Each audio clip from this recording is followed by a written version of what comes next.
Can everyone hear me okay? Yes. We're competing with the DJ and the bistro.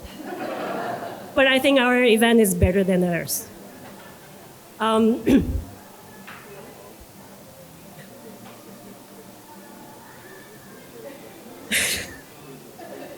Well, hi everyone. Welcome to today's event, Conversation on Collecting, Nurturing the Artistic Talents of Tomorrow. And tonight marks the first in a series of 3 talks. My name is Lin Chen. I'm a program coordinator at the Vancouver Art Gallery. As we begin, I would like to acknowledge that we are on the unceded homelands of the Musqueam, Squamish, and Tsleil-Waututh peoples, whose cultures, histories continue to influence us and shape this place. Earlier today, I attended the UBC Partnering in Research Conference, where the keynote speakers, Alenta Grant, and Iroquois women of mixed Huron-Wanda and German ancestry share a story during her talk. She spoke of an old Native American myth about a family of women who for generations tried to touch the sky. Year after year, century after century, they tried to reach out but never succeeded. Then one day, a young woman finally did. Father Sky surprised and asked, "How did you get to be so tall?" And she said, "I'm standing on a lot of shoulders. I am an immigrant from Taiwan, a settler of color, working within an institution shaped by colonial legacy. So every time I welcome people into this formal courthouse, I feel a deep responsibility to honor the indigenous elders and the communities whose presence and teachings ground our work. Their stewardship reminds us that learning is lifelong and rooted in relationship, reciprocity, and respect. And with that spirit in mind, we turn to tonight's conversations, Nurturing the Artistic Talents of Tomorrow. Together, we will explore the power of mentorship and the vital roles that supports systems plays in sustained creative practice. And this event is part of the Griffin Art Project's 10th anniversary speaker series, Conversations on Collecting, which brings together artists, curators, and collectors to reflect on the impact of collecting from nurturing talents to building communities and shaping legacies. This series is presented in collaborations with the Contemporary Art Society of Vancouver and in partnership with the Vancouver Art Gallery.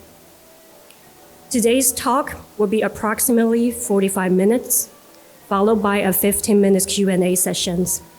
And thank you for being here. I will now turn the mic to Terry, the president and the board chairs of CASV, to speak for a few words. Thank you.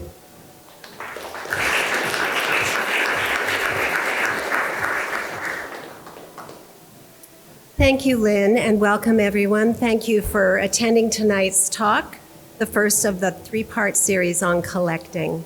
To begin, I would like to extend my sincere gratitude to the director of Griffin Art Projects, Lisa Baldassara, for inviting the Contemporary Art Society of Vancouver to collaborate on the Conversations on Collecting series in celebration of Griffin Art's 10th anniversary.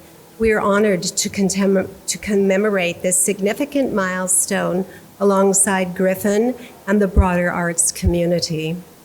Next, I'd like to thank Lin Chen and the Vancouver Art Gallery for generously hosting this series, for their extensive support, which ensures an enriching experience for our audience. For those unfamiliar with the Contemporary Art Society of Vancouver, commonly referred to as CASV, we're a nonprofit organization established in 1977, that is dedicated to promoting the understanding and appreciation of contemporary art in Vancouver and beyond. Recently, we have relaunched CASV, in fact, just this last May, after temporarily pausing, and so working together with esteemed institutes like the Griffin Art Project and Vancouver Art Gallery is particularly meaningful for us at this junction. This collaboration holds special significance for the three groups involved, as Brigitte and Henning Freiby are co-founders of CASV, and they are also the founders of Griffin Art Projects. Additionally, the exhibit, Postcards from the Heart, here at the Vancouver Art Gallery features work that they have so generously donated. This shared connection underscores the importance of the Freibys' ongoing contributions to the art community.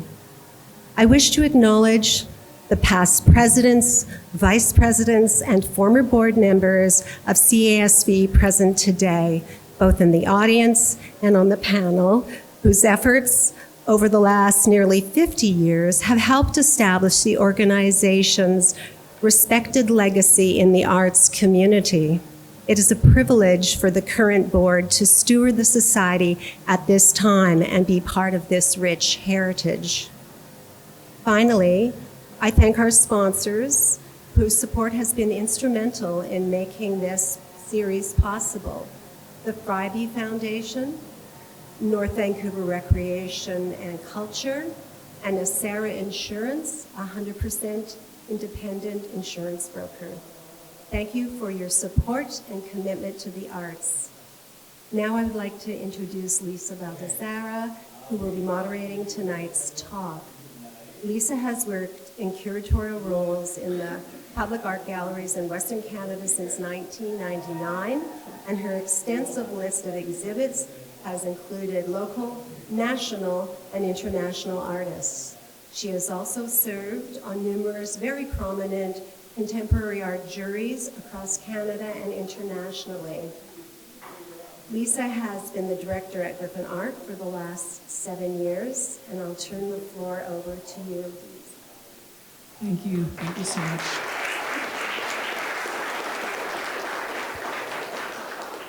Thank you, Lynn and Terry, for that beautiful introduction. I am so pleased to introduce our panel today, Nurturing the Artistic Talent of Tomorrow, which explores the impacts of investment and belief in early career talent, mentorship, and crucial financial support in the visual arts. And as you've heard so beautifully outlined by Lynn, what these support structures mean to our communities is immense and immeasurable. This special 10th anniversary Conversations on Collecting series was initiated, as you heard, on the occasion of our first decade, an institution that is itself the brainchild of Griffin's founders, philanthropists, and art collectors, Henning and Brigitte Freiby. In absentia, I wouldn't mind a little round of applause for those two.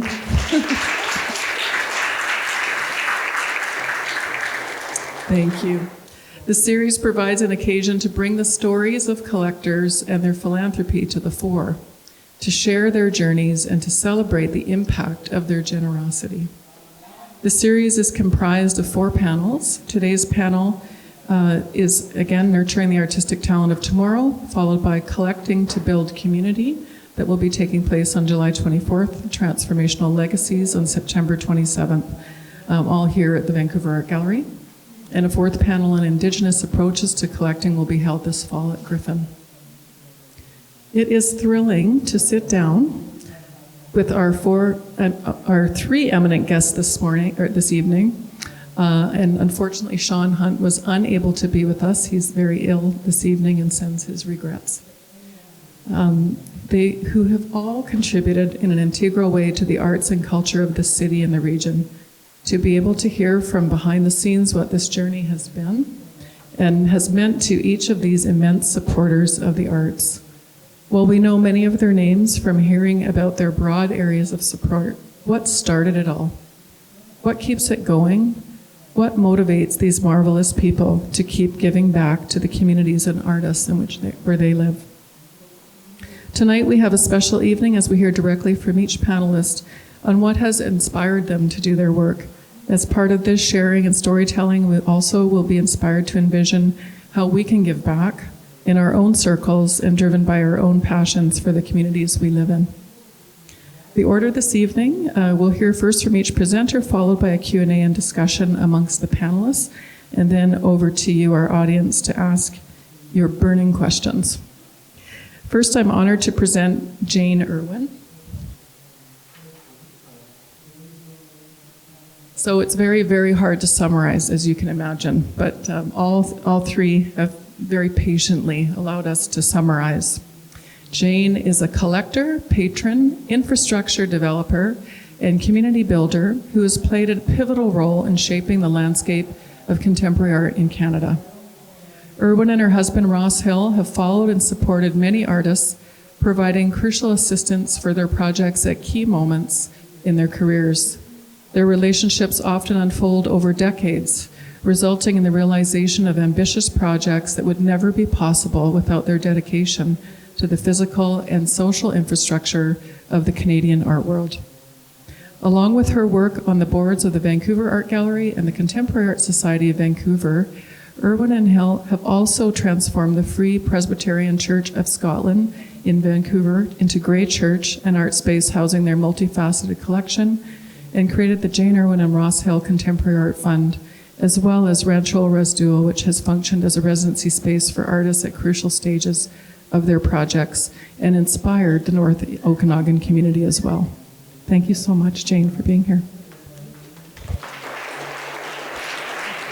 Thank you, Lisa, and thank you, Terry, and the Contemporary Art Society, and Lisa, Griffin Art Projects, and the Vancouver Art Gallery for hosting this. It's an honor to be part of this panel with my illustrious colleagues, who I've been colleagues with for a very long time. So without further ado, I'll give you a little bit of background about myself.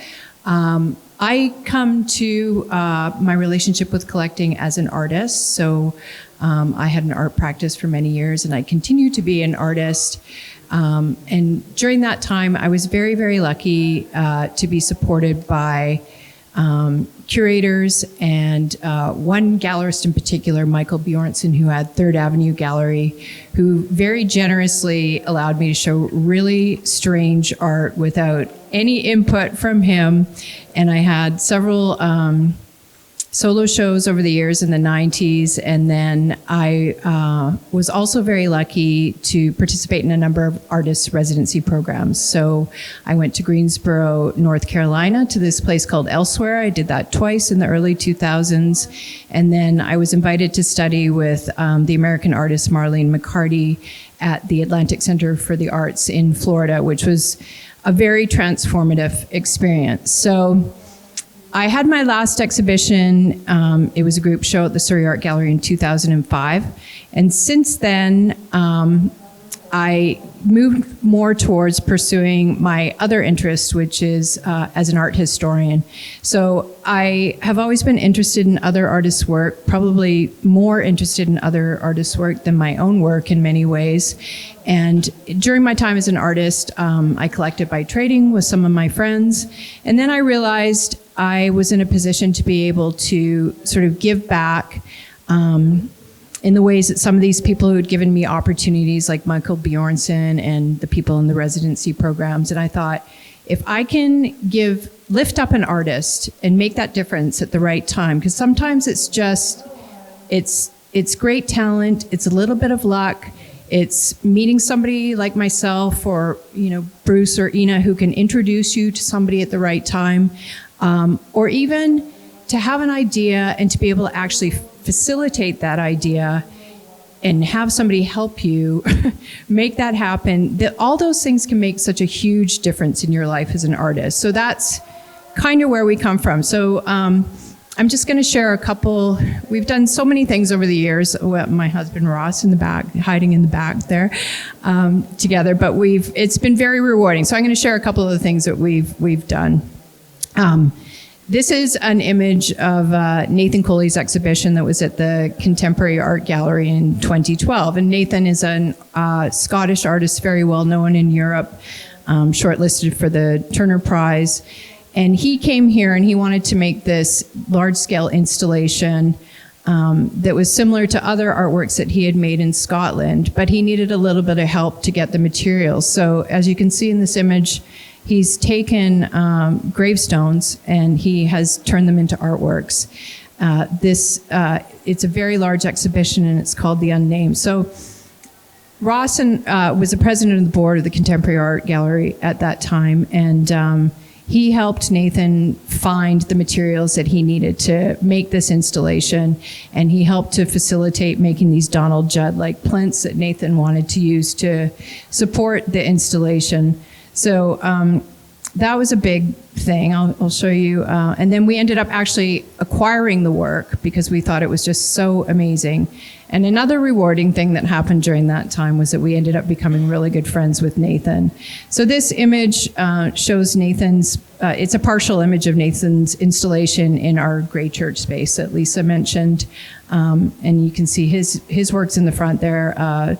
Francesca Tropa sculpture by him is in the middle ground. In the background are two beautiful paintings by Neil Campbell. And then we decided that we wanted to manifest this artwork so that it was accessible at all times. So we took it up to our property in the interior that we call Rancho Razdul. And Ross and I both love being really hands-on with, working with the artists, spending time with the artists. So Nathan came with his family. His wife, Katrina Brown, is a really wonderful curator in Glasgow, and their daughter, Hannah. And in this picture, you can see we've got one of our neighbors operating the tractor. They have one of the large sculptures. There's Ross on the left-hand side and Nathan in the center. And then Kevin Schmidt, who's another artist who's also a very good friend that we've supported and worked with over the years.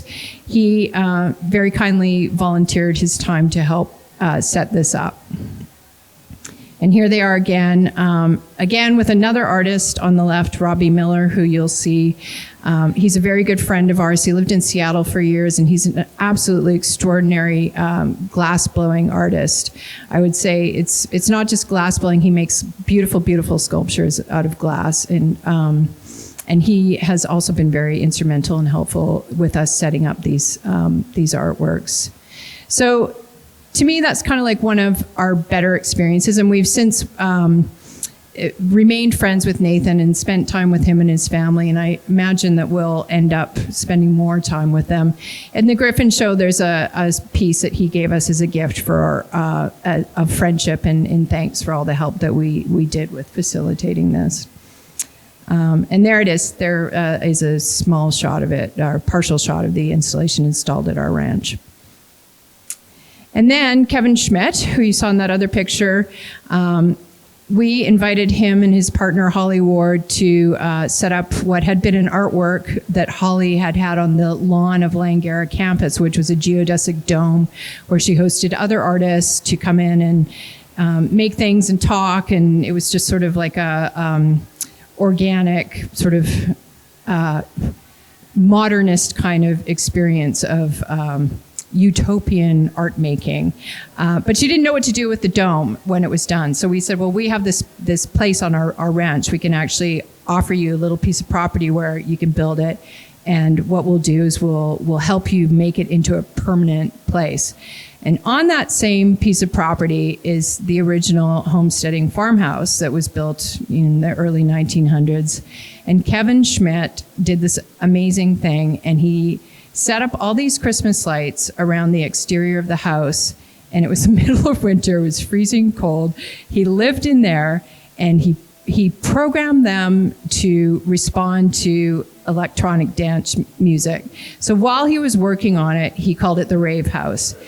And it was going nonstop. And so what he did was he created this pirate radio station, and he had this sign on the side of the road, and you could tune to 88.1, and you could listen to the music and you could watch the lights. And, this is in the middle of nowhere. This is in like a cattle ranching valley, and it's not a community that is necessarily exposed to this kind of art, but people loved it. I don't even know if they knew it was art, but people would come on date nights and they would park and they would listen to it. And it was a really like fun and extraordinary experience. And then Kevin made the final artwork, which was a film that he called EDM House, which is a really very haunting and beautiful film of this house in the middle of nowhere in the snow playing this EDM music, which he then exhibited at the Contemporary Art Gallery. So again, it's another one of those really wonderful stories where it's kind of come full circle, working with these artists and helping them make something that seems kind of crazy happen in a really beautiful way. This is an image of the permanent installation of Holly's dome. So her and Kevin, they designed these zinc panels, and then, Ross actually brought the dome up piece by piece with one of his friends, and they unloaded the whole thing. And so we're not just putting money towards this, we're actually like really actively involved in it. And so he unloaded it all and he helped them kind of put it together, and we sort of helped fund them, making these zinc panels and making it a permanent space. So we look forward to whatever kind of artworks continue to come out of this space, because I think it's Holly and Kevin's intention that it remains activated somehow, even though it's also sort of an area where they use as a studio space. And here's Robbie Miller.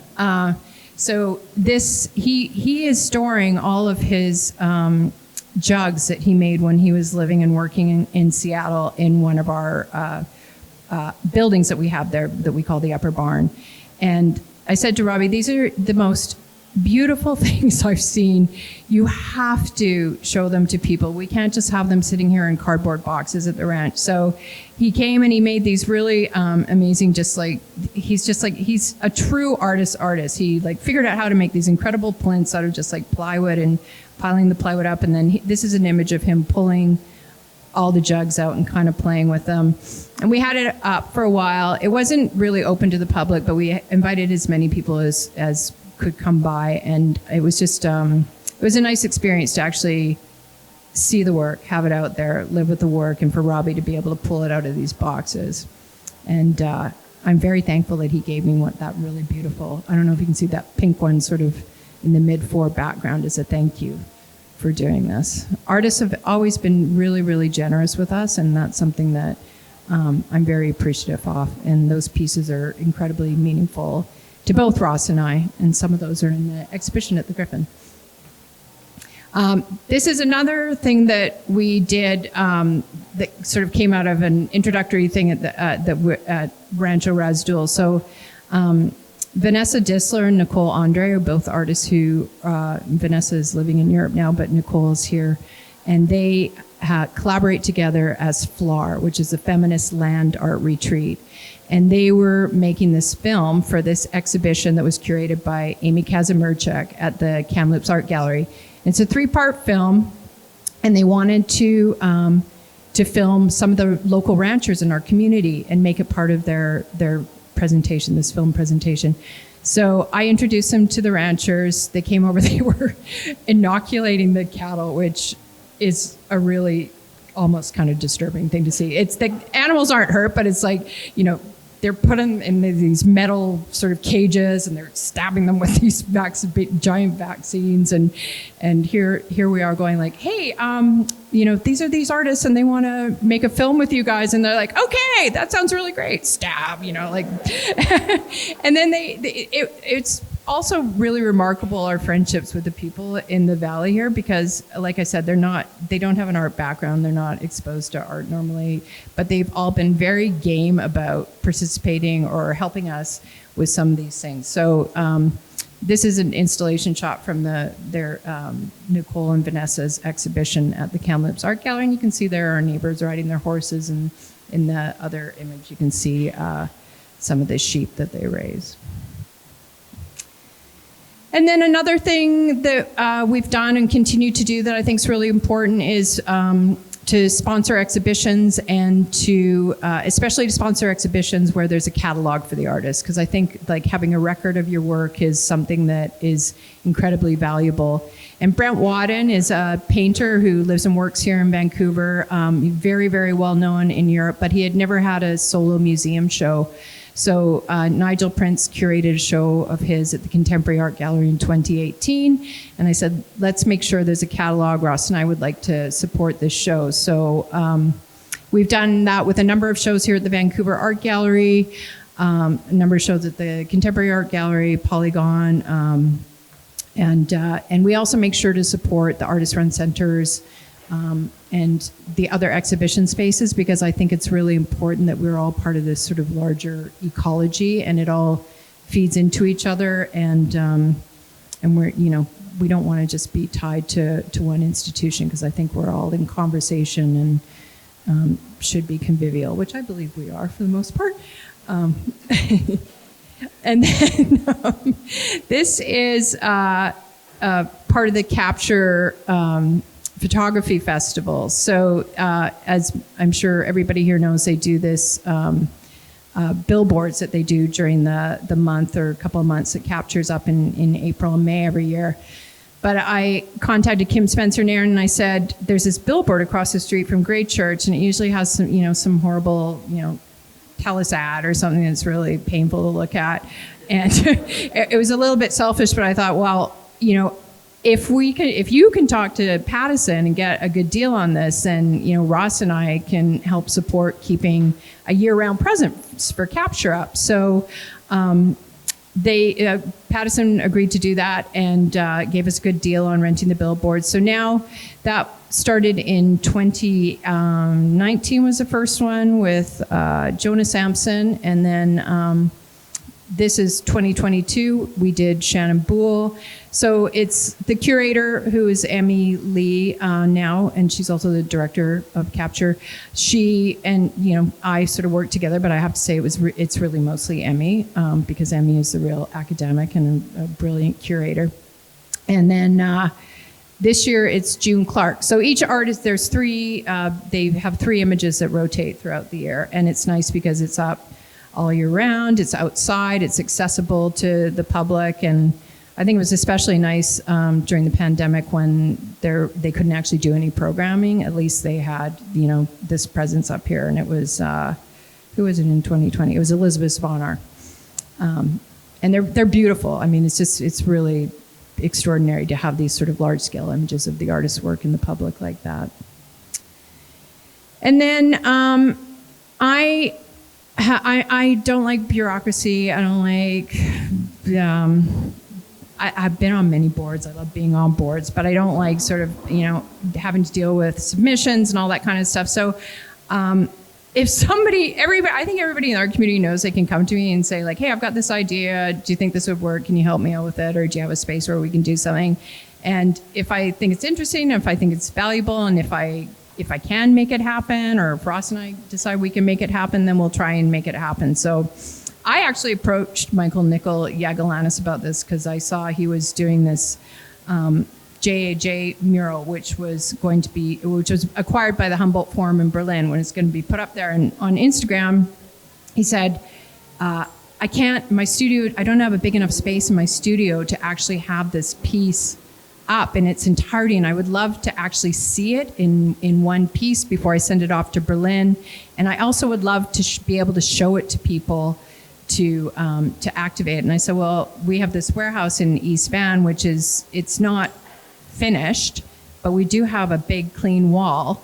So why don't you come put it up there, and I'll invite a bunch of people, and you can invite a bunch of people, and they can come and visit you and see the work before it goes to Berlin. So we did that and invited a bunch of people, and Michael, who's just a wonderful person, he just speaks so articulately about his work.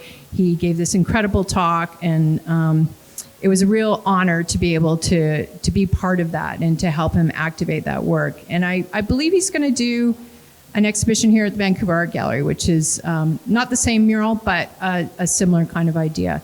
And I love this picture because there's Henning in the front there taking a picture of Michael doing his thing, and Bruce Grenville. See, you're in that picture there too, behind Donald Ellis. So there were lots of stars there, art stars, local art stars. And then just in closing, I wanted to show this picture because with Michael Prout and Leonardo Lara, Ross and I were in the second show that took place at the Griffin Art Projects that was curated by Helga Pakasar, who's also somewhere back there. Thank you. So that was a wonderful opportunity, and that was sort of the beginning of the Griffin, which I think is such a very special space, and we're so lucky to have it here in our community. So just wanted to celebrate that and show us with our dark hair from 10 years ago. So thank you.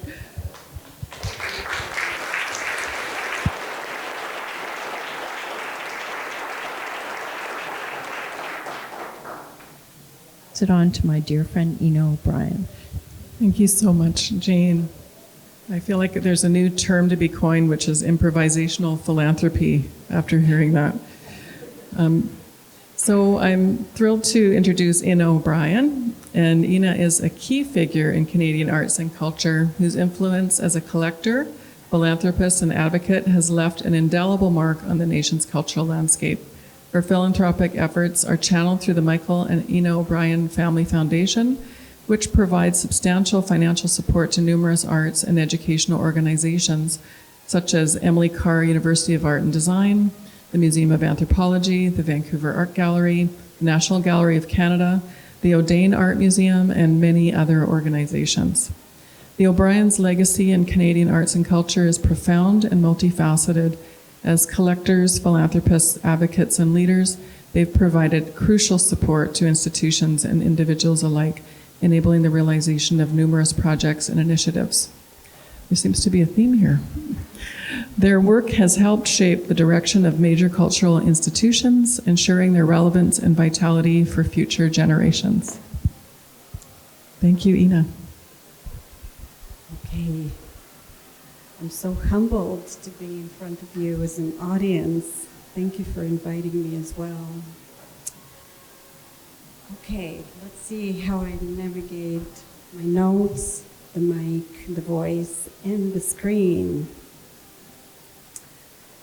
So here on the screen are the 4 artworks that the curators of the Griffin Art Project selected for the 10 by 10 exhibition. And in their pick of these 4 pieces, I immediately noticed an obvious shared attribute. All artworks are unequivocally about British Columbia. The 3 pieces that are grouped in kind of a goofy way there were works produced in British Columbia and created by artists with whom we have close personal relationships. Now, the single piece that stands on its own, the artist there, we didn't get to hang out with him. However, clearly British Columbia and the history of art making here in these lands was an inspiration for his work. Which brings me to the point I want to suggest tonight in this conversation. Collecting for Michael and me was very much a relationship affair, and ultimately an affair of the heart. As I look back on what is in the collection and the memories all these pieces evoke, I can't help but make another observation, that looking at art for Michael and myself is how we connected with each other in community and how we connected with our community. So the collection started probably about 30 years ago. There are 350 pieces in the collection, and it was never really an academic exercise. It was definitely not an investment project.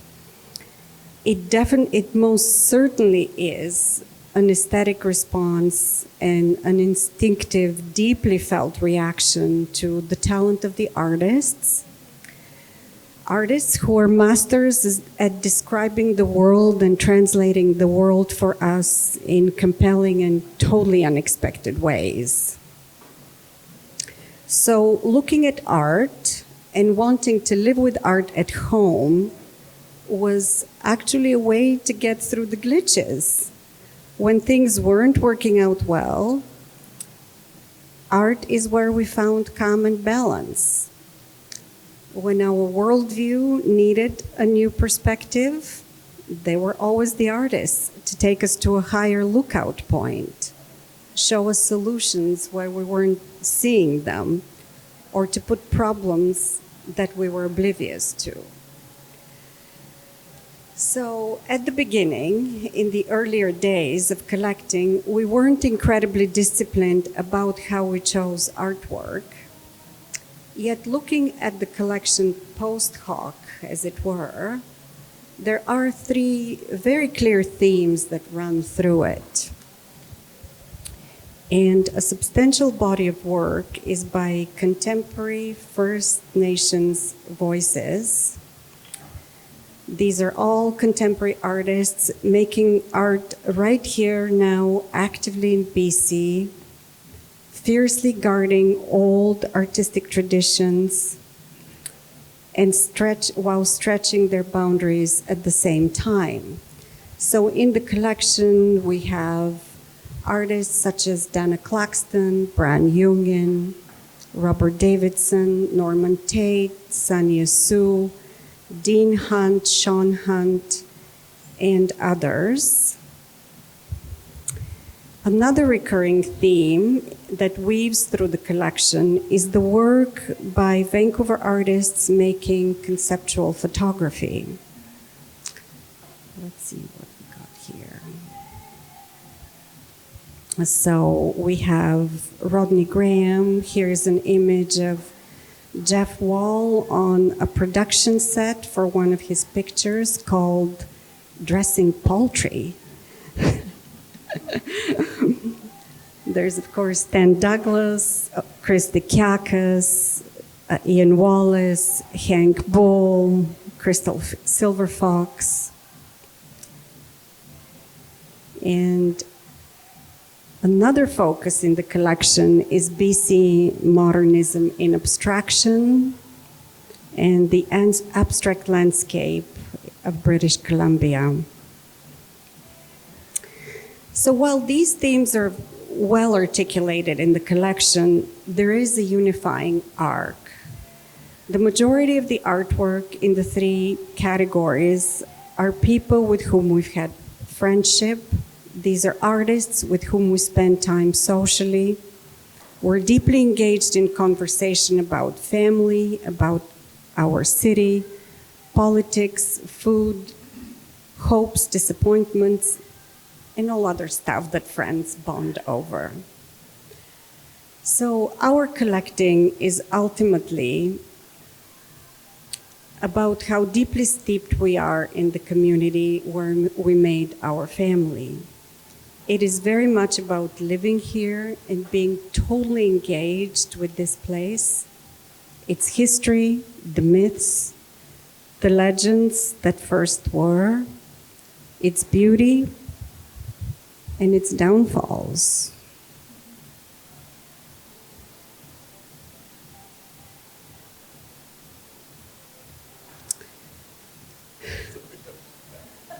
It's okay, bang away. This is a good moment.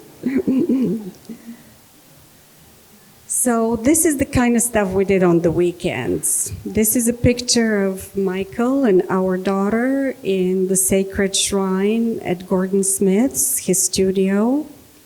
So we went to visit Gordon often, and we talked about, and Gordon liked to talk about the war and Marianne and how they met and how they fell in love.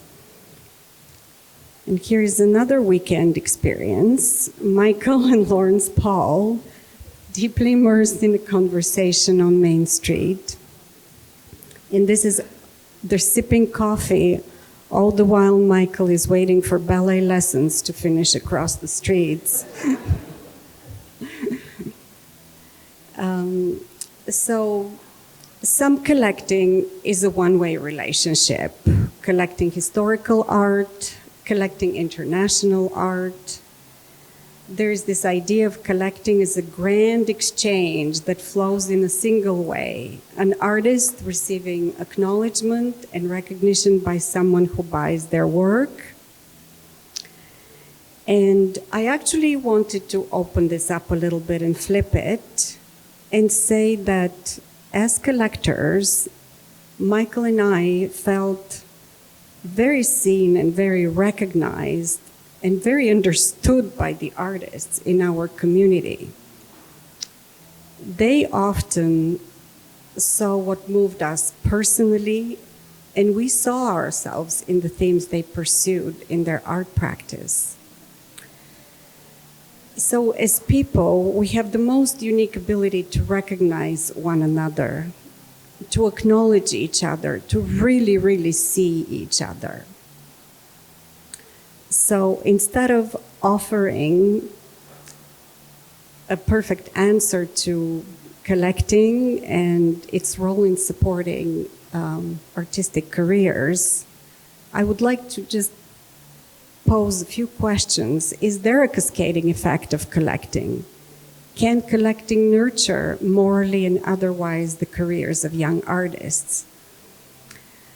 Can this relational approach to collecting art, an approach that flows out of being immersed in community, be supportive of artistic careers? So that sets up the stage for more conversation.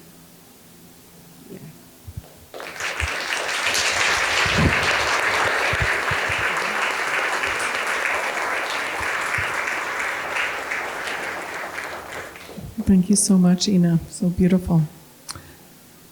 Bruce, I would, again, it's such a compressed biography, but I will try.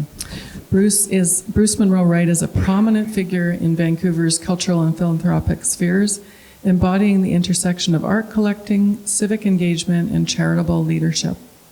A retired lawyer by profession, Wright has dedicated his post-legal career to full-time charitable roles, significantly impacting various sectors, including the arts, education, and environmental conservation. His tenures as chair of the Vancouver Art Gallery and the Vancouver Opera Boards, as well as his current roles as co-chair of Capture Photography Festival and many of the city's gala fundraisers, including the Vancouver Symphony Orchestra, Vancouver Opera, Corleone, Arts Umbrella Splash, and we'll just say and others, underscore his commitment to Vancouver's cultural institutions. Wright's approach to art collecting transcends acquisition. He views himself as a, quote, temporary custodian, unquote, of these artworks, emphasizing his commitment to philanthropy over profit. This perspective aligns with his broader philanthropic ethos, which prioritizes support for individuals and organizations over material attachment. Thanks, Bruce. Great. Is that working now? Good. Well, thank you. It's a delight to be here and with friends who I go way back with. I was just thinking through the number of organizations that we've all worked on together. Of course, the Griffin with Lisa, but Jane and I, a long time on the Vancouver Art Gallery board together, with Ross on the Contemporary Art Gallery board, with Ina on Health Art Society Concerts and Care, Vancouver Opera, Vancouver Art Gallery, and with Michael on lots of things, including Vancouver Art Gallery Foundation. So it's so nice to hang out with friends. It's a sign of how small this town is sometimes that we bump into each other all the time. But yeah, it's a delight to be here. I spent a little bit of time thinking about what I do to help young talent in this town. Everything that I say now, which is going to be a gobbledygook of stuff, it relates to falling into it rather than any grand design. I have a background in the arts before I became a lawyer. I was training to be a concert pianist. I was at the precursor to the Glenn Gould School in Toronto, and I had a fabulous training there and at the Banff School of Fine Arts. And I had parents, at least my mom particularly, interested in art, so I was taken to art auctions all the time and to galleries. My family has connections. We had a group of 7 people living on the next, or in AJ Casa living on the next street. My great aunt used to paint with Lauren Harris and others. My dad's family grew up next to Tom Thompson in Leith, Ontario, in their cottage country. And sadly, I should say, my father's family had a real taking with George Thompson, which was Tom Thompson's brother. And they're very pretty pictures, which I ended up with one, and I just donated it a little while ago, which has got a very nice place. But I probably wouldn't be sitting here if they had bought the 100 Tom Thompsons that that they should have bought. I spent a few years of my life in Europe where I got to expand my love of the arts, living in London and in France. And so that really is part of my background that led to my interest in the arts. And everything else has sort of come out of that. Nature, we had a farm in Ontario, and I was very attached to nature. And I can remember donating to the Nature Conservancy back when I was a little kid. It was the first thing I ever donated to. So I ended up recently being chair of the Nature Conservancy out here and chairing their national fundraising. So that one's something that's been going on for probably 55 years with that organization. So I was a lawyer. I loved it, but it didn't give me everything I liked. So I started joining boards 30 years ago when I moved to Vancouver. And the great thing about the legal career was it gave me the ability to retire at 57, as well as the, sufficiently doing well sufficiently that I can now engage in a philanthropic life. I have basically for the last 30 years, but it's really taken me over now that I have retired for the last 7 years. My focus has been on the visual and performing arts, which has been my mainstay, but it's evolved into education, arts education, student scholarship, and over the years it's expanded to other things that are important to me: literacy, seniors' happiness, LGBTQ causes, nature conservation, and a variety of other social initiatives. My inspirations is the love of the arts, the love of kids and talented young artists and people who care about things. That's my main reason for being involved with Arts Umbrella, which 20,000 kids get an arts education through Arts Umbrella. 80% of them are funded by the work that we do in that organization. We need that. We don't get it in the schools nearly enough. I really like things that support this country and its future. I think we all feel more strongly about that these days than we might have before. But I really think we've got something great here, and we need to build. We're a small population in a very big country, and so that I sort of think of nature conservation as one of the big parts of it. And also, I got involved in the literacy movement a number of years ago. And there's a company called Frontier College, which is now called United for Literacy. And I chaired the board of that for a number of years. And it's been around since the late 1800s, one of Canada's oldest charities. And it goes into Indigenous communities and many other places of need and gives literacy, which changes life outcomes. So very, very attached to that. And I love anything that brings arts to people who otherwise might not reach them. So the Health Art Society, Concerts in Care, which I mentioned that Ina has had an involvement in and supported. It's now a cross-country, a friend of ours, David Lemon, started it, and it's a cross-country cause that brings paid performers into care facilities, professional level concert, not school concerts. These are some of the top names that will be performing that we'll then send into a care facility. It's a Greenfield project. It's still all over the country, but we've done 25,000 concerts. All the money, except for a little bit for admin, goes directly to the artists. So that allows a symphony musician or an opera musician or somebody else who plays in a string quartet to get that extra bit of funding that may allow them to stay as an artist rather than having to, rake leaves or something. And of course, I love nature, as I mentioned. Most of my life with boards, I'm there because I've had I'm very bad at saying no. My mom used to say to me, she'd get me to practice, no, start it. And she would say, they must see you. I would tell her, I'm going to become the blah, blah, blah. And she'll say, they must see you coming a mile off. But, she was also very proud of this stuff.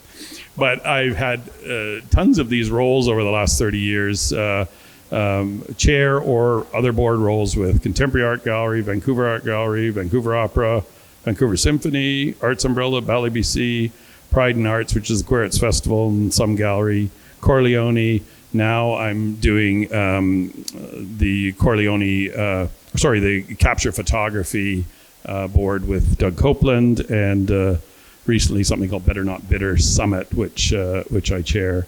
And nationally, I have to write these down because I get confused.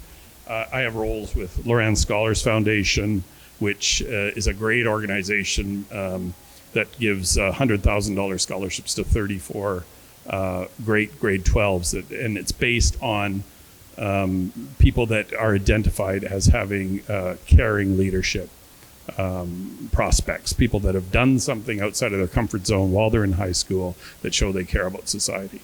Fabulous. Glenn Gould Foundation, which I joined recently, it's a great board of former prime ministers and all sorts of stuff, and it is giving the Glenn Gould Prize, which will very soon be much better known because we've got some really major funding, and we just awarded it this year to Elton John. It's a sort of worldwide prize. Nature Conservancy, we've talked about in Frontier College, and I chair the National Opera Service Organization for opera companies, as well as the Health Art Societies and MOCA. I'm not on that board anymore, but recently I worked with MOCA, and Plaskett Foundation, which gives out a prize every year to artists. Now collecting. What do I say next to these two? But I caught the collecting bug very early on. I started with a purchase at the Contemporary Art Gallery auction. They used to have these crazy boozy ones that I'm sure some of you have been to, and everybody went home with something, and you come down your stairs at the end of the next morning going, I hope what I bought was okay. But I bought it's still one of my absolute favorites, a Philippe Raphael blue urban tree that I still have up in my house. And Ina and Michael were early friends that I collected as a complete copycat. And I was trying to remember all the ones that I copied in the early years, but, Gordon Smith from the Pond series. So I went and got one from a former chair here. Jack Shadbolt, Lawrence Paul. I even collected Argillite copying you guys for a while, and I gave up because I just wasn't, I just couldn't do it. Increasingly, I find that I'm more interested in doing project work. So projects that need a little help and finding a way to get them funding or whatever else. So, a couple I'm working on right now, a project called Forestorium that Ian is also involved in. It's a friend of ours that was the head of the University of Victoria art department, and he did Requiem for a Glacier, which is a very cool oratorio that was done on a melting glacier. He took all the musicians up there.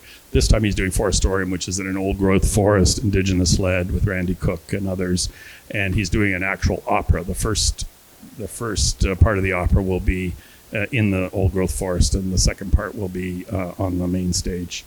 I'm also helping an artist right now. These are just two things that I was dealing with today. Daniel Akulich, fabulous baritone, is going to do an art project that I'm going to help finance. So after 30 years of doing sort of annual funding, I'm going to focus mostly on specific projects.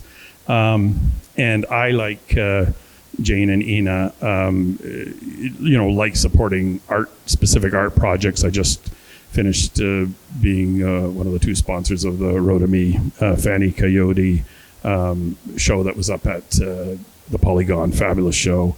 And with Michael Nicol Yagalanis that had a great show at MoCA in Toronto. I was one of the main sponsors for that. In terms of what I collect, I've been, most of my time, it's just shiny object, that kind of thing.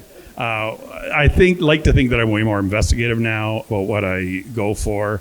I do rotate art, and I do donate lots of art over the years to various causes so that I have room on my walls to put up more. But really, my art collection has become sort of an extension of me as part of my house. It's because that is where most of my philanthropy happens. I hold events all the time for a number of different causes. I listed them here. I just think it's kind of interesting, some of these ones. But early music, these are all organizations that have had friendraisers or fundraisers in the house. And a lot of the reason I get picked for doing these things is because I have this art collection, which kind of bowls you over. It's major color as soon as you walk in the house, and so it's just exuberant and joy for me to be there. Again, my poor mom, she would walk in and she'd say, "What are you trying to prove?" I don't know. I really don't know. But over the last 6 months, early music, Prisma Festival from Powder River, the West Coast Modernist League, Community, which is doing a big project now at the corner of Davie and Burrard. Corleone, we had a great event for Ed Bertinsky for Capture. City Opera did a fundraiser there with Brett Palagato. The VSO holds events there all the time. And First United's Arts Project. If you don't know about this thing, it's a home for 200 Indigenous homeless people in the downtown east side, and they're going to have $3 million of their art surrounding them. Deborah Sparrow's is going to cloud the building, and it's a fabulous thing. Heavily supported by the Udain Foundation. It's fabulous. And I've got a bunch of events lined up for early music, Health Art Society, Bally BC, Canuck Place is doing one in a few weeks, Emily Carr University, and the Symphony. So all that, this is a lot of background, but I'll get to how I think this somehow helps artists, if it does. I somehow became co-chair of all these galas, starting off with the art gallery here used to do big art auctions and galas, and one of them I think I co-chaired with you. Do you remember that? Yeah. It's way back, way back, yeah. So now I do it for these other organizations that were mentioned before. I'm a big fan of them. Not, the last thing a lot of people want to do is go to a gala, but at the end of the day, it's a coming together of the family. And the kind of funds that you raise that are lifeblood for these organizations is quite extraordinary. Like Arts Umbrella is up to 1.8 million now. The VSO one that we did a little while ago was 1.1 million. Vancouver Opera did 400,000, and Corleone, which is quite a small organization, 400,000. I mean, that allows them to do their My Voice program, which reaches out into the community to teach kids to sing. It's great. So none of it's tied to this. This is, that's just in the background. I'm not even, there it is. I think that in philanthropy, I sort of have been a little unfocused, but it's all sort of towards the same goal. Organizations often specifically touch on young talent, like Arts Umbrella, the Direct Awards, the Loran Scholars and Plaskett. But a lot of these other organizations have a lot of programs that affect young talent as well, or in like the symphony, the ballet, Vancouver Opera, Corleone. They all have programs aimed at youth. Personally fund artists behind the scenes quite a bit. No suggestions to anybody. I don't necessarily want to advertise that, but it happens, and it's a great joy. I commission works, music performances, and there's a bunch I'm working on right now.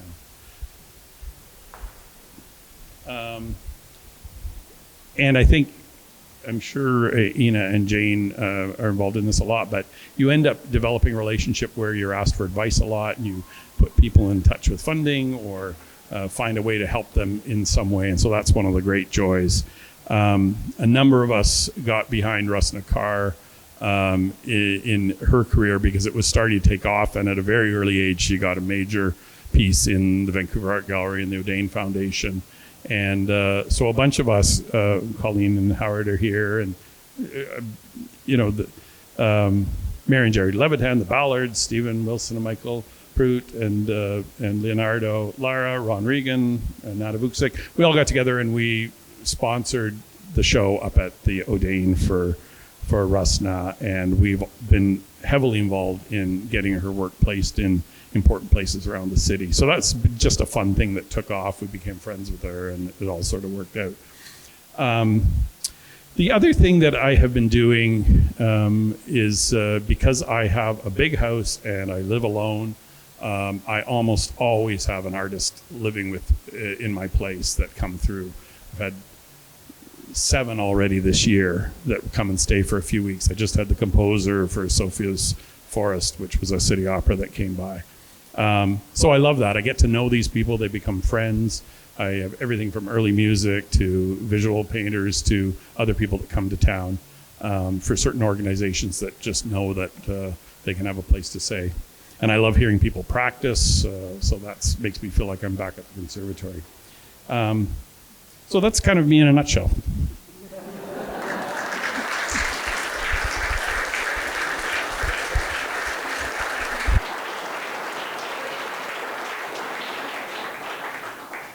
Well, I can say that when Bruce and I visited for the work that we were going to select for the current exhibition, there was a setting for 20 at the table, and that was just that night. I think there was one the following night taking place at your kitchen table.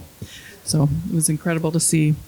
I am going to just show Shawn's images, and again, he sends his regrets. He really wanted to be here tonight, and we had invited Shawn, who talked a lot about the impact of Michael and Ina on his building his career, both as having a bit of business acumen, the mentorship that Michael provided him, and also the opportunities. And you'll see some of the commissions in the home here. The Box of Light fireplace here from 2009 was a special commission.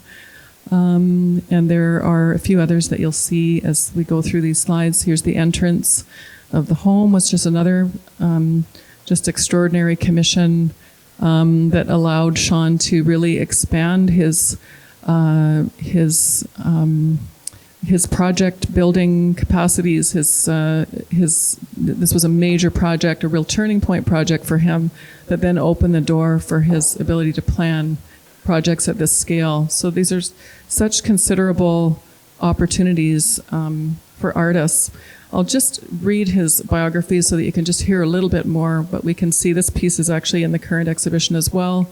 You can see his experimentation with both traditional form and also using everything at his disposal in his studio, the offcuts, to create these new sort of quasi-surrealist projects. So Shawn is a multidisciplinary Celtic artist of French and Scottish descent. He apprenticed under his father, Bradley Hunt, whose work is currently on display at the Gibson's Art Gallery on the Sunshine Coast. So if you have a chance to see it, you'll see his first mentor. Through this study, he mastered traditional Celtic carving and design, and then later received a BFA from the University of British Columbia, a diploma from Capilano College, and was later mentored by Coast Salish painter Lawrence Polyak to Lupton.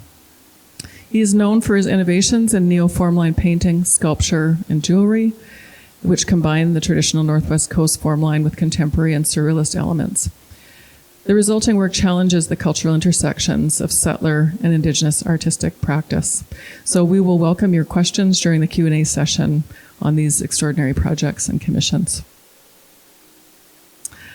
So that ends the formal part of the evening, but we do have some, the formal presentations, but we do have some questions for each other, and then we'll hand it over to you, as I'm sure you'll have lots and lots of questions. I want to just thank you all so much for your thoughtful presentations, and I think what's really apparent as we listen to each of you is just the completely unique approach that comes out of your own histories. You know, Bruce, you talked about the family history of being trained as a musician, of having, you know, going to art auctions and, you know, really just growing up rooted in this idea of art as part of your everyday life. And it's such a challenge for us that work in organizations to try and put that welcome mat out, an embodied welcome mat for everyone to know. It's one of the things I love about Griffin Art Projects. It's free. You're welcome. You come in. It's so important, the work that you all do to create those opportunities for people. And it comes out of that philanthropy. And Ina as well, talking about, you know, this deeply felt sense of community and communion with artists and building relationship, which is extraordinary and unfolds over time. These are not fleeting engagements. These are decades-long friendships, relationships. And as they are with you, Jane, and also your background as a sculptor and art historian, and it seems like Ross likes to get busy there fixing things too. So, you know, it's really interesting how rooted it is in a sensibility that is your own, like any other artistic practice. These are your own sensibilities that you bring to these activities. And so I think that's fascinating, and you can, I think, see it in the exhibition as well. It's installed in zones, so you get a little bit of a teaser, almost impossible, but just a little bit of what these attractions, obsessions are. One of the things I'm really interested in, I'll just ask this one question, which is that we know as things unfold over decades how challenging it is. There's always a shifting landscape, economic landscape, support structure landscape, all around us all the time. You know, we know that there are discussions now about other challenges for artists to find studio space, to find living space. This is not an easy time. So I am really curious about where this learning has taken you over these decades as you think about what kind of models that you would like to see. You've probably, you know, over these decades seen so much from each other, from other philanthropists, and what are the kinds of models that you say, you know, I see this is a future. This is a place that we're starting to move toward. This could be really powerful. And so if you wouldn't mind just commenting on what are the places you see that next generation of philanthropists developing or moving into to support artists? Where are those opportunities? And I know there are folks here that are looking for those kinds of openings as they begin what you've been doing for decades.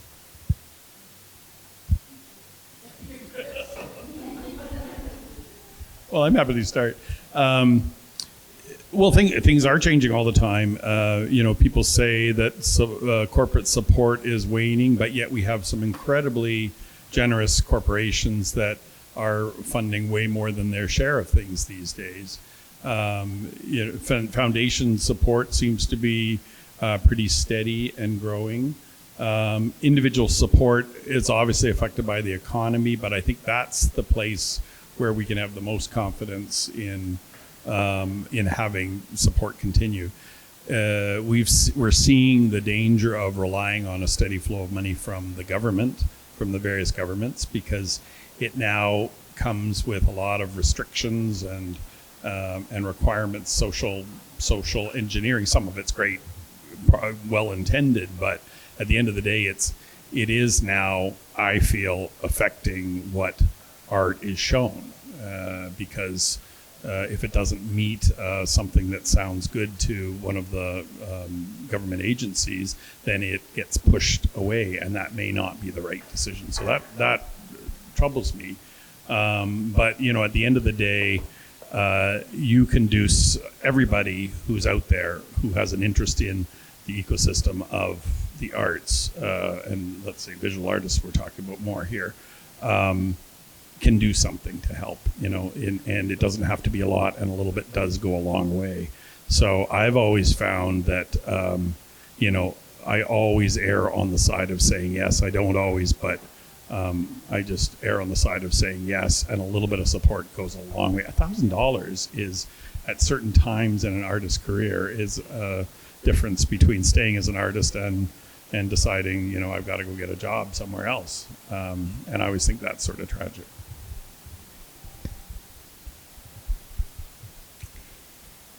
Well, I want to recognize a couple of very successful models we already have, which I think do hold a big promise for the future. I'm thinking of the Griffin art project.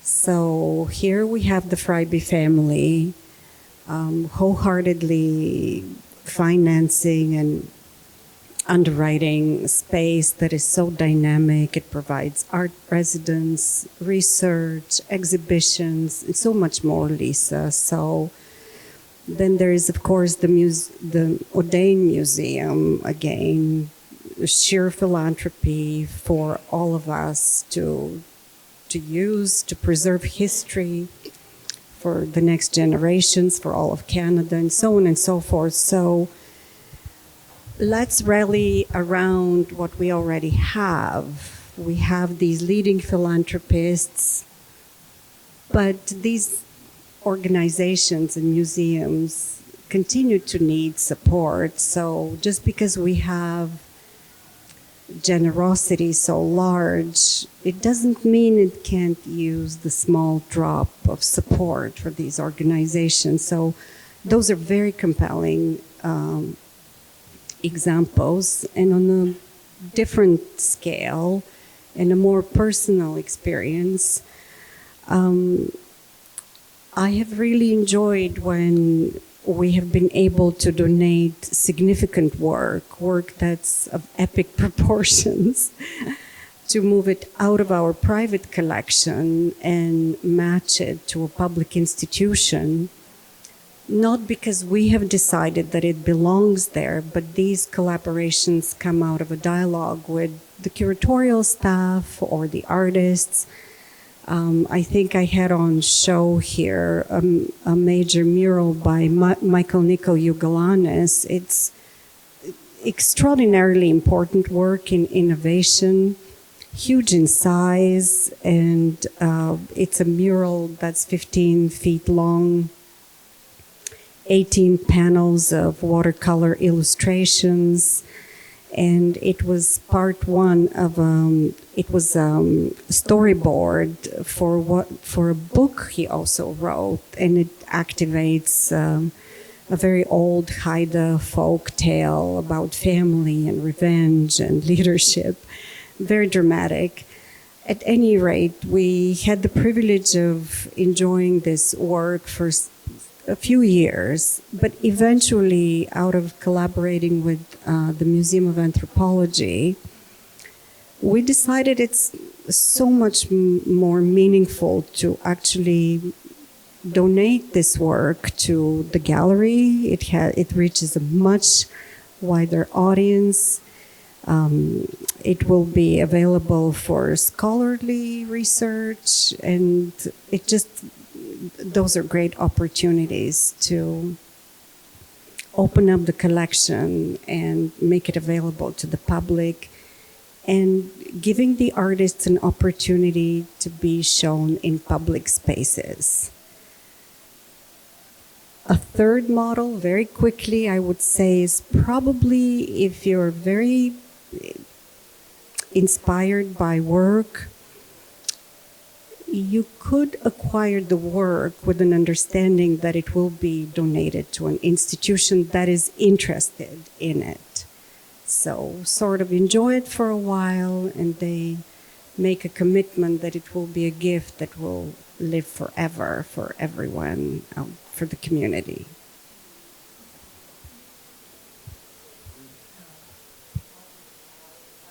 just add briefly, I agree with everything both of you said. I think Bruce in particular, from my perspective, having been an artist and had, just that small scale support. Like I sold a piece from the rental program here at the Vancouver Art Gallery when in the 90s. And that was something that really spurred me on to think like, okay, I can actually do this. Like people are interested in what I'm doing. So just those, go to the student art shows. I would say, if you're a younger person who's sort of wondering where you can put your philanthropic efforts, don't think they have to be huge. Like go to the Emily Carr art shows and buy an artwork from that.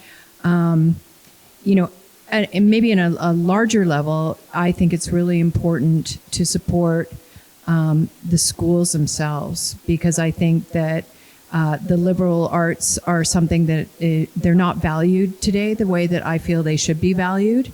And I think it's really important that education, that people have opportunity for this kind of education, and young people have opportunity to have these conversations. A lot of those do take place in the universities and the art schools.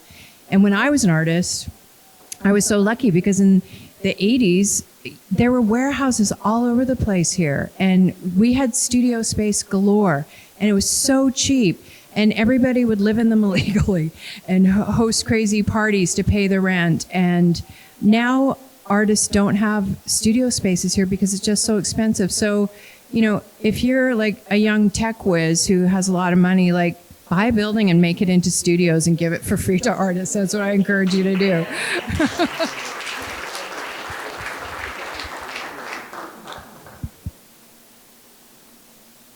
Thank you all so much. I think what we're going to do, I'm aware we are in a warm room and we're running a little bit late, so the three of you do have questions for each other, so let's just maybe do a lightning round of your questions for each other, and then we'll move over to the audience for Q&A. Sure. My question to you two, because this is something that I've been thinking about a lot, and Ross and I have been thinking about it a lot, is do you think about mentoring other philanthropists or young people that are interested in supporting artists, not just supporting artists themselves? And have you thought about like a legacy for how you've both done so much incredible work in your lifetimes? Do you think about a legacy of how that might carry on?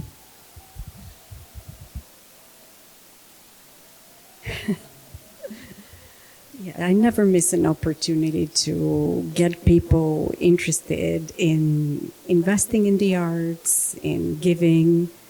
And I sometimes almost have to catch myself not to come across as, too eager or imposing on others. Legacy, yes, I think about legacy all the time. And again, it's more a process to see what is most needed as our world is changing, and being super sensitive to be aware of what would make sense, not just to be excited about my ideas, but to catch where the need really lies and see what would make the most sense. I don't have a final vision of grand legacy. I have hopes, for sure.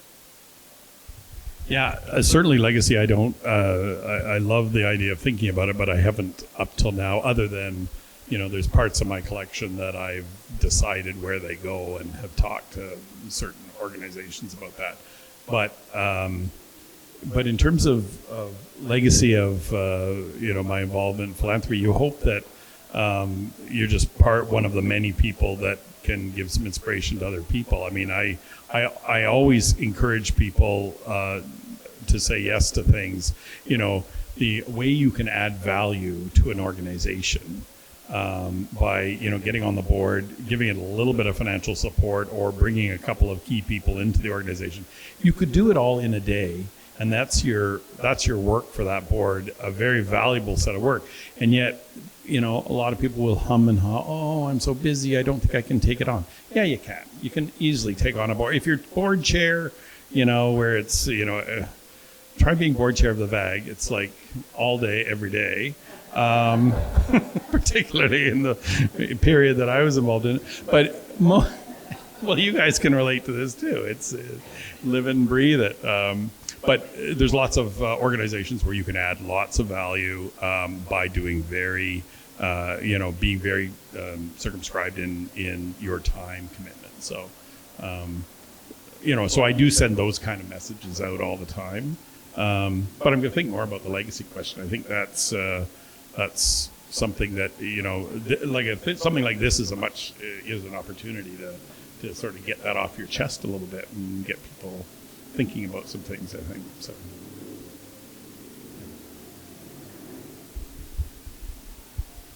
Anything else that you'd like to ask each other? Any burning questions on the panel?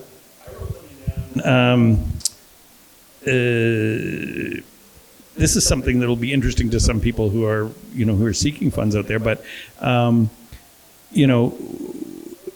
we get so many requests for so many different things, and we obviously can't do all of them.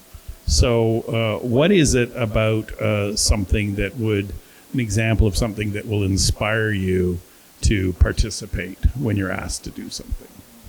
Whatever it is, involvement or fund or whatever. What distinguishes something that would be an instant appeal to help support? Well, quality immediately reveals itself very quickly to all of us. And I think if I touch that something is really deeply thought through and has quality and sincere in passion, those are the things that are very hard to forget. Someone brings something to my attention. Will I remember it a few days down the road? So these are usually the light bulbs that stay on. And of course, we, for better or worse, tend to fund projects on topics that were more that I may have some background in or more knowledge. So it's probably connected somewhat to being able to assess the quality of a project or an initiative in front of me. So that intersection of personal experience, ability to understand something, and overall reach and caliber. Yeah, I would agree with Ina. I think, if somebody, either an organization or an individual, comes to me with an idea, it's very easy to see easily like who has excellent ideas and who is actually really serious about pursuing them. Sometimes people start out life as an artist and it just doesn't work out, or you change careers or whatever. But I just think, I would say excellence, and I would think a real passion and a commitment to what you're doing at that time would be sort of the main things that are of importance to me, and it's very subjective. I mean, if I'm interested in it, then that's a huge benefit for whoever's asking as well. So, thank you. Unless there's another question, I will throw it over to the audience. Would love to hear from you. If there's anything that you'd like to, while you've got them here. I'd just like to note for a second that I see Lisa over there. She might as well be part of that last conversation about the Vancouver Art Gallery. So somebody else who's given countless hours.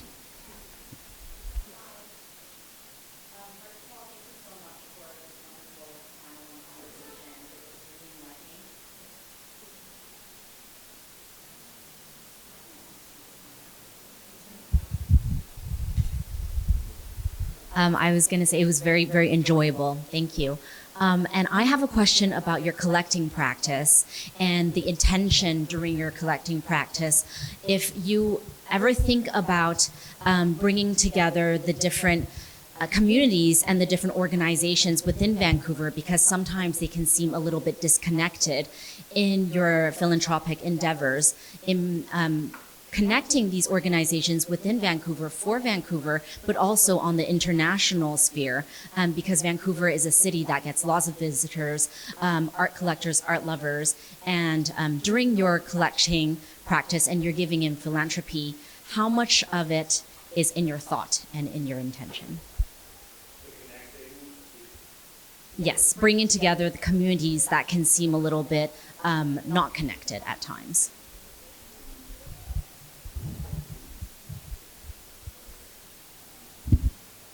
I believe really strongly in the power of collaboration and conversation and communication. So whenever I've been involved, as a board member or committee member, I have always encouraged my colleagues to talk to other groups and work with other groups. Not everybody's open or amenable to that. I'm not going to, I've never tried to force anybody into doing anything that they don't want to do. But, when I'm traveling, I go to a lot of art fairs, I go to museums all over the world. I've been very lucky to have met, a lot of artists internationally and curators and other collectors. I always talk about Vancouver and say, come here, have a visit. Let's make something happen here. Meet these people. I think it's a great benefit if people actually do want to pursue that. It's a good question. Thank you. I would just add, it's a huge part of what I do. It's just, it's one of the reasons why I've spread myself over a number of organizations, because, and particularly not ones that are just, say art galleries or something else.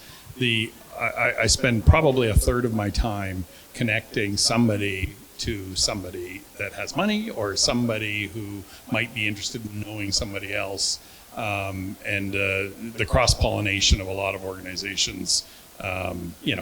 Lots of them go on and forget you, and just go on and have a good relationship. But it's being a Yenta, and I like doing it. Yeah.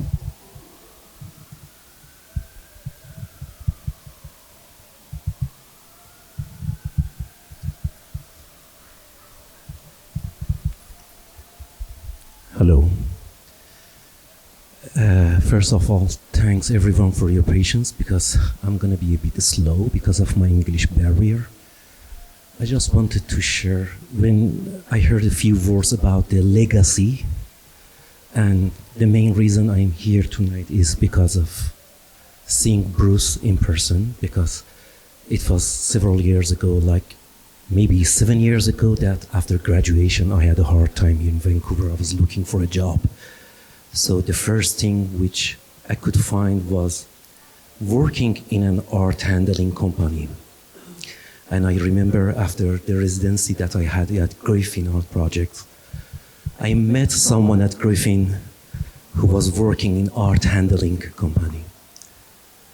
When I was in my residency, he offered me to help him in some projects that he was working around the city, helping galleries with installing their works, sending artworks to the collectors' places. That was an easy job, but in the meantime very stressful, because back in Iran, I was always exploring these images of artworks from the West. And here I was supposed to stand with someone and go to these places and see these collections of these works, which have been very inspiring for me as an other from Middle East. So while installing these pieces, I was very stressed out, because there was a very strong aura around these pieces. In one of the projects, I remember there was a show at Griffin Art Project. The curator, I can't remember the name of the curator, but we were supposed to pick up 2 pieces from your collection. One piece was a wooden handcuff from Ai Weiwei, and there was another piece, a neon piece, Remember Me, from Steve McQueen, I guess. In my 30s, in Engelab Square in Tehran, a vendor was selling some books, and I saw a book, Art at the Turn of the Millennium. It was wrapped and packed. He didn't let me to open the book. He was like, if you want it, you have to buy it. It was like a lottery for me. So I purchased that book and I took it home and I saw Steve McQueen's work there. Remember Me, that installation. Like 15 years later, after I moved to Canada as an international student, in your place, I was supposed to put on gloves and remove that piece from the wall and put it on a box. My whole body was shaking. Maybe I was too cautious that moment. I remember I saw that image of the piano. The piece was next to the piano. We uninstalled the piece with the supervisor.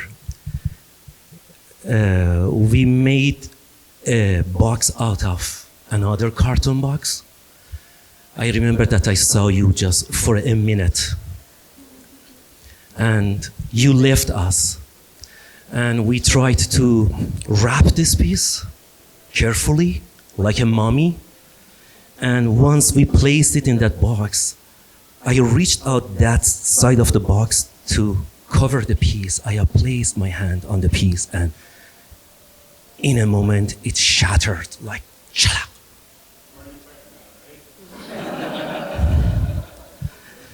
So I couldn't even remove my hand. And I remember my supervisor just screamed with a very loud voice, Hamid, what did you do? I couldn't even cry because I needed that job and I had no idea the insurance coverage that they have for that piece. I was like, okay, I have to work for years here to pay for this. And he asked me to go out and take a deep breath. And he gathered all his power, grabbed his phone, and he called you. And with his shaky voice, he was a very nice gentleman. I was like, okay, this happened. And I could hear your voice, and you were like, how is he feeling? Is he good? That was the first thing that you mentioned. Did he harm his hand? I heard you. And you never mentioned anything. You never complained. I was expecting to hear your voice very loud. And I couldn't even defend myself. Yeah.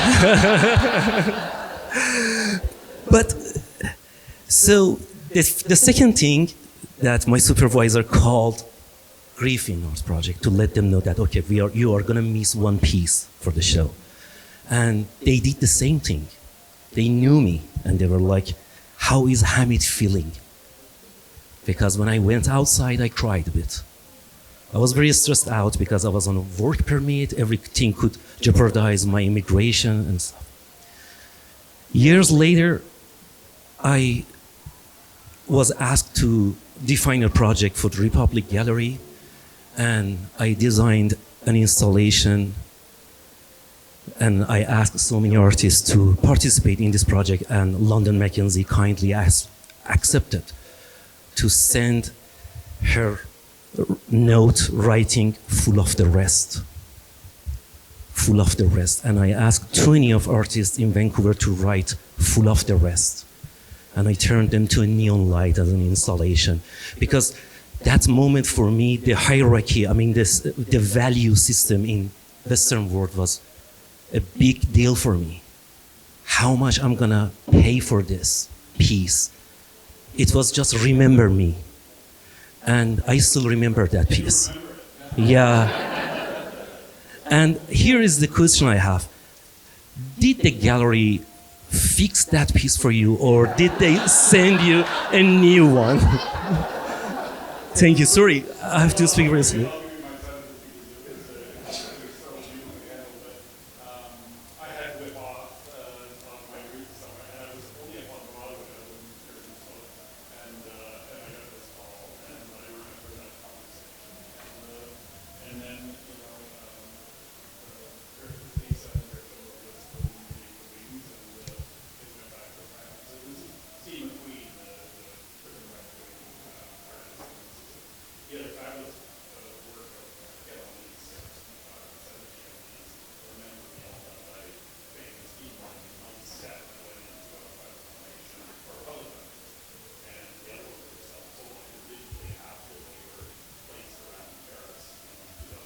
Dean while there was a bunch of bombs in Paris one time, so they had these interventions all over Paris with Remember Me. And so I end up with one of them. It's done by somebody who knows Steve McQueen, but we never know whether they're famous or not. You never know the name. You just get to see the writing when you purchase these. So yeah, Lisa came to the rescue, and it went back to the original foundry it came from. I don't know if Marion Goodman Gallery had to get involved or not, but magically it's back there. It's on my wall. So all happy ending. Yes. Thank you. Really was hoping this would be an evening of storytelling, but I think you've beat us all with that one. That was a good one. I don't know if there are any other questions. I know people are warm. It's been a long, but so enriching conversation. But if there is a last question or anyone would like to share anything.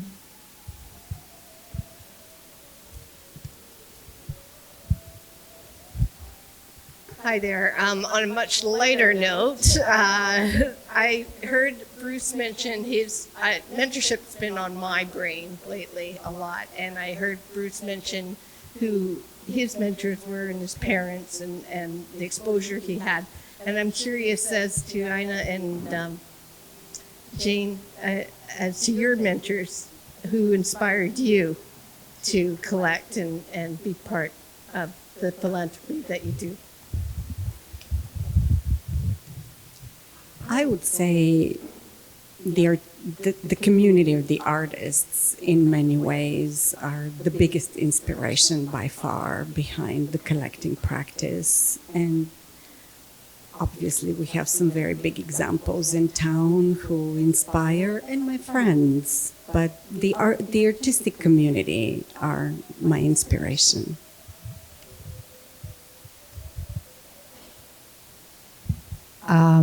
I grew up in a very creative household. My father is a musician who gave up his dream of being a rock and roll drummer to become a lawyer. And my brother's also a musician, and my mother became a mother when she was 24 and didn't work, but she spent most of her life, or my childhood, volunteering at the Museum of Anthropology and working with Indigenous communities prior to the Museum of Anthropology being built. And so she used to take us everywhere. She took me, I remember going to the old Vancouver Art Gallery when it was on Georgia Street in its original location, and seeing Evelyn Ross' giant knit videotape piece that was on the front, and just thinking that was like totally weird and super cool and really amazing, and I want to know what this is. So, and my parents have, they're collectors of all sorts of things, and they have a large collection of African and Indigenous and oceanic art. So I kind of grew up surrounded by it, and I don't know, I was just one of those kids that I collected beads, and I collected seashells, and I collected glass from the beach, and I think that was part of just being an artist, sort of being interested in little objects. So, yeah, it's in my blood, I guess. And I'll just add my two. The names have come up today, but Gordon Smith was a big one for me. Like so many people, I had a lovely ongoing relationship with him, and went to see him all the time. I brought my mom to see him, and they became very close. And he used to do pieces of art for her.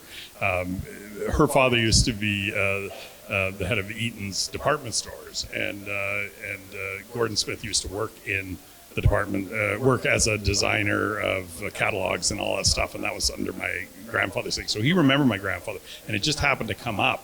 I didn't even know that he worked at Eaton's, but came up during one of my visits, and they just hit it off. He didn't let hold of my mom's hand for about an hour and a half because they were just reminiscing about my grandfather and the Eaton's days and everything. And then about 3 weeks later, I got a call from Andy Sylvester saying, Gordon's got something for your mom. You better come pick it up. And I came, and Doug Copeland had gone on eBay and bought all the Eaton's Western. He worked out of Winnipeg, and it was the Western edition of the Eaton's catalog. And he bought up all the ones from the 1930s. That was the period when my grandfather was doing this, and pulled them all out and made a montage. And then, these were the good old Eaton's days to my mother and all this sort of stuff. It was she just treasured. I now have it. So that's one. And the other one I mentioned about, inspiring for the collecting, but Michael O'Brien, I don't want to get you going, but or I'll start going, but he was a very good friend, and I used to have lunch with him quite often. He gave me a lot of advice, and I always wanted to be him when I grew up.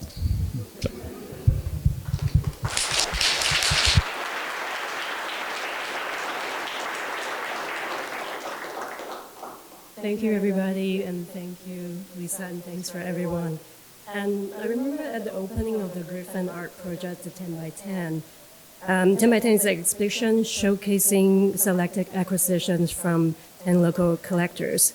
And I had a chance to hear from Kathy Busby, who's also sitting here. She was sharing with me stories behind each piece in the collection. And I remember her eyes lit up. And you can feel the passion as she spoke. And just like tonight, our speakers, Nina, Jen, Bruce, who share their personal connections with the artist.